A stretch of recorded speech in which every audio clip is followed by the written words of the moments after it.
This week we are talking about our internet origin stories. Spent a lot of time in Spice Girls chat rooms before eventually making my own Spice Girls fan site. One of my earliest and most intense lasting memories from this time frame was shortly after I started this website. My dad introduced me to the view source feature on the browser. I felt like my entire world changed in that moment. All of the crazy awesome things that I was seeing on the internet were driven by this magical text. And the more that I played with it and discovered all the different combinations of shit I stole from other websites produced different things. I still view it as this sort of formative event that has a lot to do with the kinds of things that I'm doing with my free time now. Sadly, I was 8, so I used this amazing new knowledge to copy and paste atrocious flashing neon GIFs onto my tacky abomination of a website. But I was very proud of it. My other big early online obsession was AOL zines. It was a sad day in my life when AOL finally joined the rest of the internet and started using proper HTML email. I was actually cleaning out boxes recently and I found a floppy disk that I'm pretty sure contains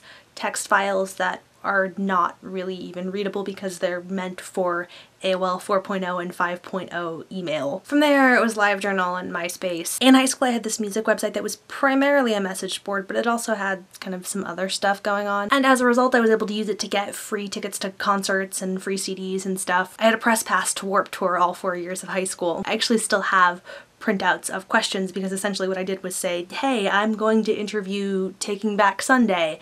Ask questions. I named Taking Back Sunday specifically because it was probably my favorite band interview moment. It was at Warped Tour and they only had 2 band members on hand and 4 press people that they had approved to interview them, and they didn't have enough time for that. So they made us do it kind of like press conference style at this little lunch table. And I was so fucking uncomfortable because I had all of these inane, ridiculous questions. And then there were people from actual music magazines and stuff. We kind of agreed to ask our questions sort of in sequence. So it would be real question, what's your favorite Slurpee flavor? For reasons unbeknownst to me, what's your favorite Slurpee flavor became an ongoing question that I would ask at every interview. But near the end of this interview, after all of the legitimate questions had been asked, Adam said that he would like another fan question. I was 16 and that basically made my year. Unfortunately, I was really bad at the follow through and I never really sat down to transcribe and post most of these interviews. The forum was PHP BB based, and so it eventually got hacked, and I just didn't really care enough to do anything about it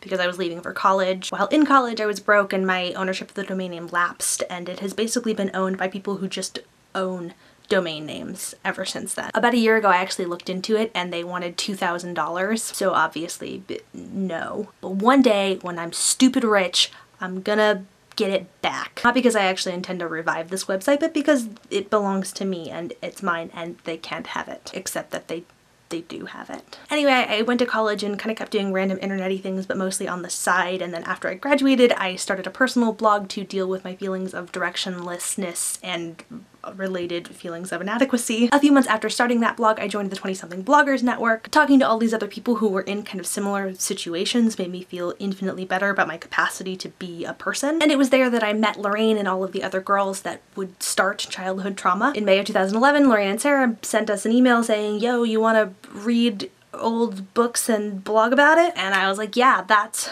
totally a thing I want to do. And the rest is a thing that you know or can find because it's on this website that you are currently on. Actually, part of what prompted this topic idea is a comment that we got a while ago that sort of implied that Lorraine and I knew each other offline before starting this blog, which is not the case, as I just indicated. The first time that I met Lorraine in person was 4 months after we started Childhood Trauma. The confusion is logical though, given that she is definitely in the top 5, probably top 3 people I communicate with most frequently just in life, because the internet is amazing. Fangirl origin story.